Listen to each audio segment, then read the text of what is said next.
So let's get to some of the claims they're making. And by claims, I mean the lies that they're telling you. Here's a claim that they're making. Okay.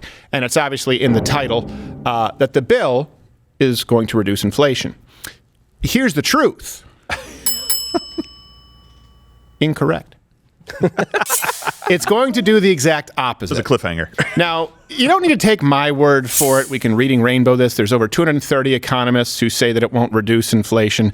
By the way, when Chuck Schumer said they didn't know what they're talking about, when his own intelligence officials believe every word that they say, when they're neutral economists who've been doing this for a very long time, who, by the way, often lean left, and they say this is going to do nothing, they don't know what they're talking. These guys are hacks. So let me give you one example according to a Penn Wharton budget model.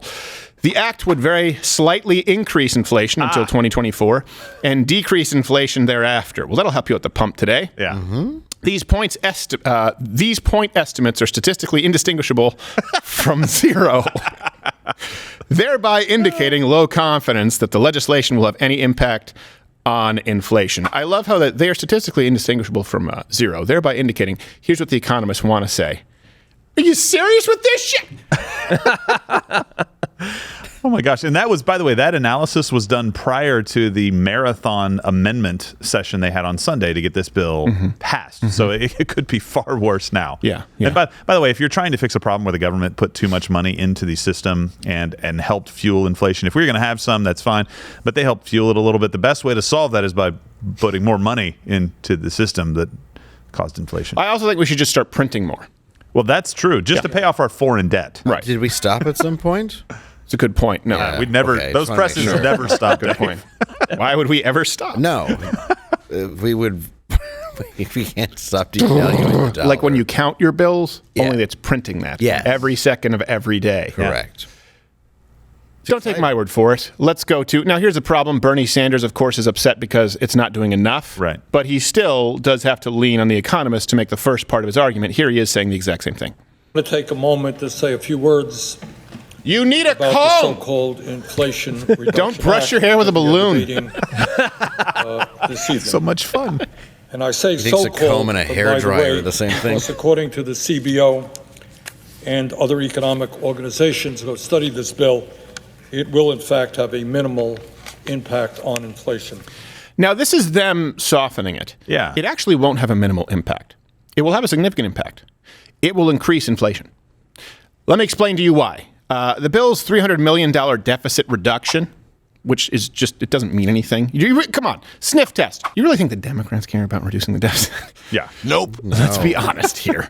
It's not powered by spending cuts. We have a spending problem. We don't have a taxation problem. They want tax hikes. Now, half of all the new taxes they'll be paid by manufacturers. And by the way, this idea of increasing the corporate tax, corporations pass that on to you. Yeah. So, for example, inflation at the pump, inflation beef, inflation purchasing a car. You increase taxes on these corporations, guess what? You are now going to have to pay more for those goods or services. More inflation. So let's deal with the manufacturers first. This is not going to reduce demand. This is going to reduce what? Economics. Supply side economics. It will reduce supply prices. Again, with the manufacturing will be passed on to consumers. This happened, in case you're wondering, do we have any example of the 60s, 70s? Here's from the Wall Street Journal. Higher taxes on corporate profits and individual incomes contributed to inflation by depressing investment and productivity growth. Let me give you an example. 81 was Reagan's supply side oriented tax cuts that brought inflation down. When he came into office, 13.5% inflation. Then 3 years later, 3.2% inflation. By the way, a quick note about this: the $300 billion in savings that they're talking about assume that some of the sunset provisions in the Affordable Care Act actually are allowed to expire. Which we know in politics, you're never going to let a subsidy go, because if you do, the people that voted for you are going to be pissed off that they no longer get the free money. If they leave that in, which they expect it will be, it'll be under $100 billion in savings. But you'll not see that on CNN. Watch Louder with Crowder live, Monday through Thursday, 10 a.m. Eastern.